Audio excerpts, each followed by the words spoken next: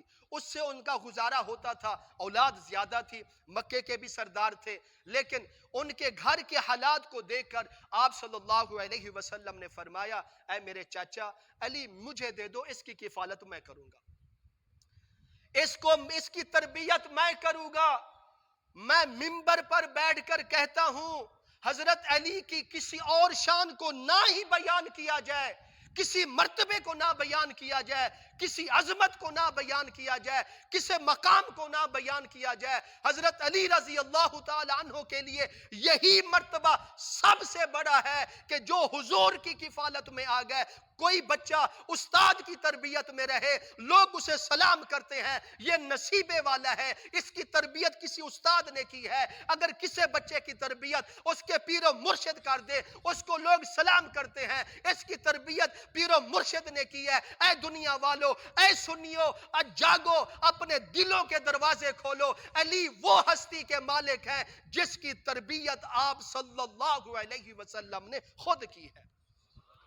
اور بچپن سے کم و پیش علماء فرماتے ہیں 6 سال عمر، 7 سال 8 سال کی عمر میں، بچپن میں آپ صلی اللہ علیہ وسلم نے اپنے پاس حضرت علی رضی اللہ تعالیٰ عنہ کو لے لیا۔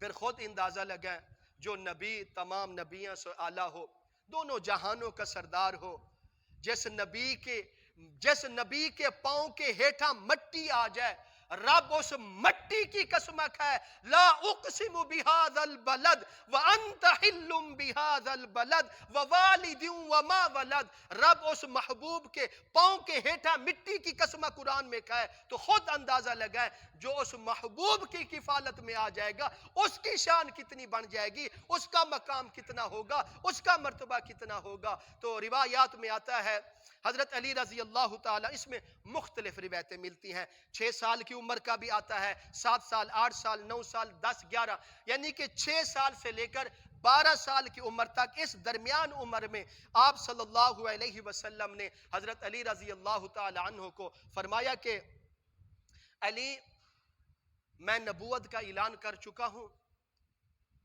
میں چاہتا ہوں، میری حسرت ہے تو کلمہ پڑھ کے مسلمان ہو جا۔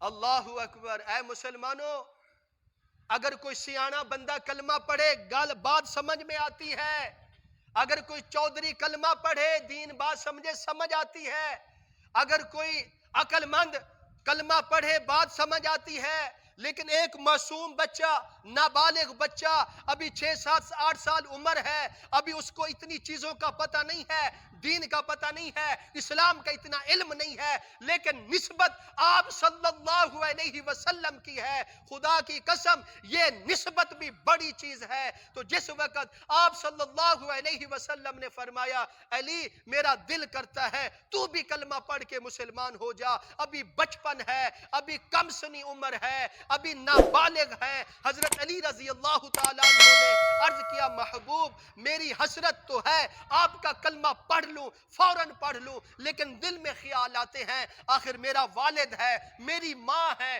میرا دل کرتا ہے میں ان سے بھی اجازت لے لوں۔ اس پر آپ صلی اللہ علیہ وسلم نے منع نہیں فرمایا علی تو ان سے اجازت نہ لے، لیکن اتنی بات ضرور فرمائی ہے علی اس بات کا خیال کرنا ابھی دین کو واضح کرنے کا ٹائم نہیں آیا، ابھی تبلیغ کا اور نبوت کا اعلان واضح کرنے کا حکم نہیں آیا، اب دین ابھی چھپ کر سنایا جائے گا، ابھی کلمہ چھپ کر پڑھایا جائے گا، اس بات کا خیال کرنا۔ روایات میں آتا ہے جس وقت آپ صلی اللہ علیہ وسلم نے حضرت علی رضی اللہ تعالیٰ عنہ کو اسلام لانے کا، تبلیغ کرنے کا، کلمہ پڑھنے کا حکم دیا تو حضرت علی رضی اللہ تعالیٰ عنہ نے اس کے بعد اگلے دوسرے دن اپنے والد سے اجازت لی یا نہیں لی اس چیز کا روایتوں میں نہیں حکم آتا، لیکن دوسرے دن حضرت علی رضی اللہ تعالیٰ عنہ عرض کرتے ہیں کہ محبوبہ اپنا ہاتھ آگے کریے، اور آپ صلی اللہ علیہ وسلم کے ہاتھ کو پکڑ کر بوسہ دے کر اشہد ان لا الہ الا اللہ و اشہد ان محمدن عبدہ و رسولہ کلمہ پڑھ کے اسلام میں داخل ہو گئے۔ اللہ اکبر۔ ابو بکر نے بھی کلمہ پڑھا، اس کو بھی سلام ہے، عمر نے بھی کلمہ پڑھا، اس کو بھی سلام ہے، عثمان نے بھی کلمہ پڑھا، اس کو بھی سلام ہے، باقی صحابہ نے بھی کلمہ پڑھا اور اس کو بھی سلام ہے، لیکن میں قربان جاؤں علی تیری شان پر، میں قربان جاؤں تیرے مقام پر، تو بچپن دے اندر، کم سنی دے اندر، نابالغی دے اندر تو نے کلمہ پڑھ کے دنیا کو بتا دیا دنیا والوں دین اسلام لوگوں پر بلوغ کے بعد داخل نہیں ہوتا، جوان ہونے کے بعد ان پر دین اسلام لاگو نہیں ہوتا، بلکہ پیدا ہونے کے بعد ان پر دین اسلام لاگو ہو جاتا ہے، ان کا حق بنتا ہے اپنا بچپن، اپنا لڑکپن، اپنی جوانی دین کے مطابق گزارنا چاہیے۔ تو حضرت علی رضی اللہ تعالیٰ عنہ نے بچپن میں کلمہ پڑھا تو کلمہ پڑھ کے دنیا کو بتا دیا دین سب سے اعلیٰ ہے۔ آپ صلی اللہ علیہ وسلم جس طرح اس دنیا میں سب سے اعلیٰ ہے، اس کائنات دونوں جہانوں میں سب سے اعلیٰ ہے، اسی طرح آپ صلی اللہ علیہ وسلم کی غلامی بھی دونوں جہانوں سے اعلیٰ ہے۔ اس کے بعد آگے چلیے، حضور صلی اللہ علیہ وسلم نے حضرت علی رضی اللہ تعالیٰ عنہ کی کفالت کی، یہ الگ موضوع ہے اس پر، یعنی کہ پھر جوان ہوئے، پھر اسی طرح آپ صلی اللہ علیہ وسلم نے سیدہ فاطمہ زہرا رضی اللہ تعالی عنہا کا نکاح حضرت علی کے ساتھ کیا، یہ موضوع ہے، یہ شادی کے فضائل ہے، پھر انشاءاللہ کسی موقع پر وقت ملا تو حضرت علی اور سیدہ فاطمہ زہرا رضی اللہ تعالی عنہا کی شادی کے متعلق گفتگو تفصیلی کریں گے، اب صرف فضائل پر اور ابتدائی چیزوں پر گفتگو ہو رہی ہے۔ اور اسی طرح فرمایا گیا کہ حضرت علی رضی اللہ تعالی عنہ کا بچپن آپ صلی اللہ علیہ وسلم کے ساتھ گزرا، جوانی آپ صلی اللہ علیہ وسلم کے ساتھ گزرا، گزری. اور اسی طرح اور جب تک نکاح ہوا سیدہ فاطمہ کے ساتھ تو اس وقت اس سے پہلے حضور صلی اللہ علیہ وسلم کے ساتھ جڑے رہے. جب نکاح ہو گیا تو پھر ان کی رہائش الگ ہو گئی، لیکن پھر بھی ہر وقت حضور کی آنکھوں کے سامنے رہتے تھے. 5 نمازوں میں ہر وقت اگلی صف میں رہتے تھے، ہر معاملات میں پہلے قدم رہتا تھا. حضرت علی مرتضیٰ شیر خدا رضی اللہ تعالیٰ عنہ کا روایات میں آتا ہے. تو اس کے بہت سارے فضائل ہیں، بہت ساری شان ہے. اسی چیز پر ایک میں بات آپ کو سمجھانا چاہتا ہوں جو اہم ہے، جو آپ صلی اللہ علیہ وسلم کی احادیث مبارکہ ہے، اس کو بھی تھوڑا جیا اپنے دل دماغ میں رکھنا ہے. وہ یہ ہے، آپ صلی اللہ علیہ وسلم نے فرمایا اے دنیا والو خیال کرنا میرے علی کی مثال حضرت عیسیٰ علیہ السلام کی طرح ہے. میرے علی کی مثال حضرت عیسیٰ علیہ السلام کی طرح ہے. حضرت عیسیٰ علیہ السلام کی مثال سے کیا مراد ہے؟ یہودیوں نے حضرت عیسیٰ علیہ السلام سے بغض کیا، حسد کیا، نفرت کی، تو وہ جہنم میں جانے والے بن گئے. اور پھر عیسائیوں نے، پادریوں نے حضرت عیسیٰ علیہ السلام کو منن والے لوگوں نے حضرت عیسیٰ علیہ السلام سے اتنی محبت کی حضرت عیسیٰ علیہ السلام کو اللہ کا بیٹا کہہ دیا. تو فرمایا یہ لوگ بھی جہنم میں گئے. اے دنیا والو آپ صلی اللہ علیہ وسلم نے فرمایا میرے علی کی مثال عیسیٰ علیہ السلام کی طرح ہے. اس کی اس طرح اس انداز سے پوجا نہیں کرنی، اس انداز سے اس کی اتباع نہیں کرنی کہ اگر بغض میں آؤ گے تو جہنم میں جانے والے بن جاؤ گے. دین اسلام سے بڑھ کر اس کو زیادہ مرتبہ دیو گے تب بھی جہنم میں جانے والے بن جاؤ گے. اللہ اکبر. اس لیے فرمایا گیا جو رافضی تھے، رافضی حضرت علی رضی اللہ تعالی عنہ سے بے حد محبت کرنے والے تھے، اور اتنا محبت کی کہ حضرت علی کا مقام حضور سے بھی بڑھا دیا، حضرت علی کا مقام اللہ سے بھی بلند کر دیا. تو ایسے لوگ بھی جہنم میں جانے والے ہوں گے. تو پھر دوسرا خارجیوں کا ٹولہ ہے جو علی سے بغض رکھنے والا ہے، جو علی سے نفرت کرنے والا ہے. تو فرمایا ایسے لوگ بھی جہنم میں جانے والے ہوں گے. ہم نے علی سے محبت اس انداز سے کرنی ہے جو طریقہ اللہ نے ہمیں سکھایا ہے. ہمیں حضرت علی سے اس انداز سے محبت کرنی ہے جس طرح ہمیں آپ صلی اللہ علیہ وسلم نے طریقہ سکھایا ہے. ہم نے حضرت علی سے اس انداز سے محبت کرنی ہے جس طرح ابو بکر نے محبت کی ہے، جس طرح حضرت عمر نے محبت کی ہے، جس طرح عثمان نے محبت کی ہے، جس طرح تمام صحابہ نے محبت کی ہے. اگر ہم اس طرح محبت کریں گے، دین اسلام کے مطابق کریں گے، تو پھر ہم بھی علی کے محب بن جائیں گے، علی سے محبت کرنے والے بن جائیں گے. جو علی سے محبت کرے گا وہ دنیا میں بھی کامیاب، آخرت میں بھی کامیاب ہو جائے گا. تو اس لیے حضرت علی رضی اللہ تعالیٰ عنہ کے جو زندگی کے پہلو ہیں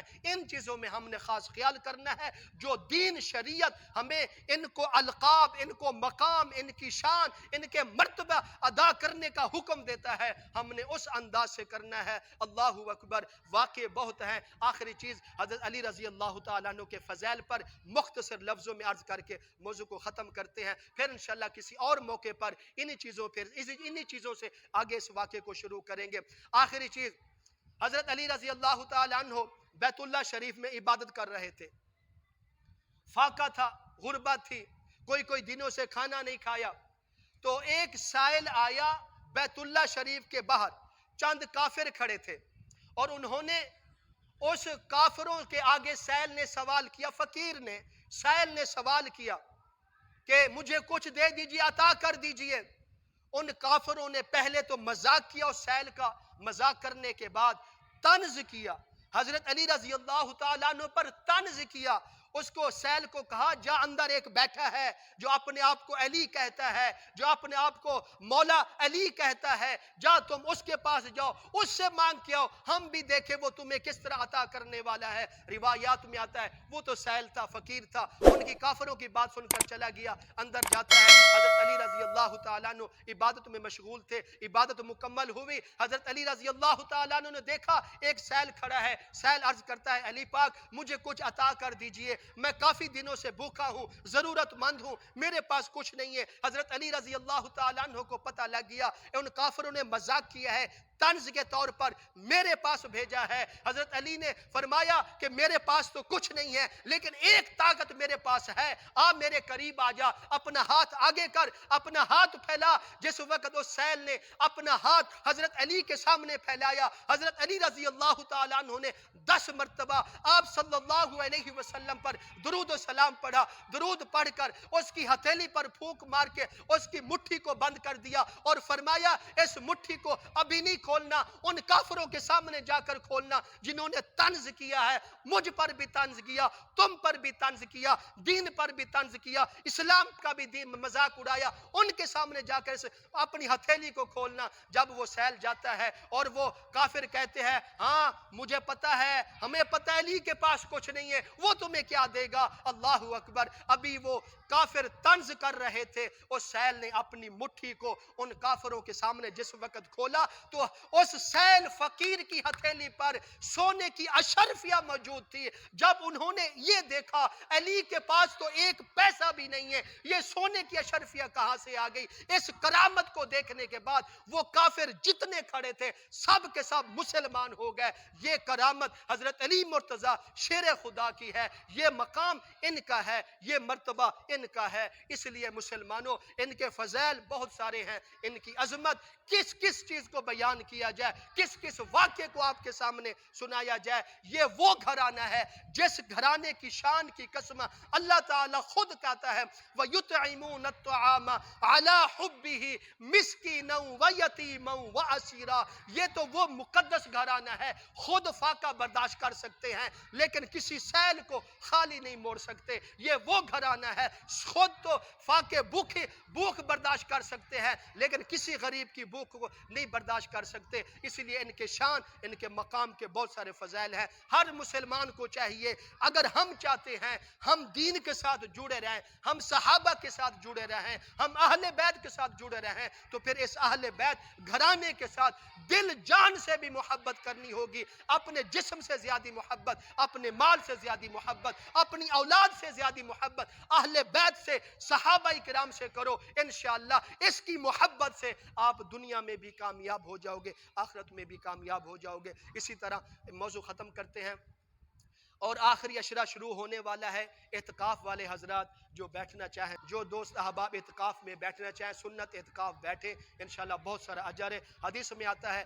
جو اعتکاف میں بیٹھتا ہے اللہ تعالیٰ اس کو جہنم سے ہمیشہ ہمیشہ سے دور کر دیتے ہیں۔ جو اعتکاف میں بیٹھتا ہے اس کو حج عمرے کا ثواب دیا جاتا ہے۔ جو اعتکاف میں بیٹھتا ہے اللہ تعالیٰ ایسے شخص کو جنت کا سرٹیفکیٹ عطا فرما دیتے ہیں۔ اس کے علاوہ بہت سارے فضائل ہیں۔ اگر آپ کوئی دوست احباب شوق رکھتا ہو اعتکاف میں بیٹھنے سے، 20ویں روزے کی شام مغرب سے پہلے آپ نے اعتکاف بیٹھنا ہے، وہ اعتکاف آپ کا سنت ہوگا۔ اگر ہم اعتکاف میں بیٹھیں گے تو انشاءاللہ اس کا اللہ تعالیٰ ہمیں بہت سارا اجر عطا فرمائے گا۔ اس کے ساتھ ساتھ یہ رمضان کے آخری دن چل رہے ہیں اور اللہ کو منا لو، صلح کر لو، روزے رکھو، عبادت کرو، تراویح کی نماز پابندی کے ساتھ پڑھو۔ اگر ہم رمضان کو عبادت میں گزار دیں گے انشاءاللہ رمضان کی برکت سے اللہ تعالیٰ ہمیں دنیا میں بھی کامیابی عطا فرمائے گا، آخرت میں بھی۔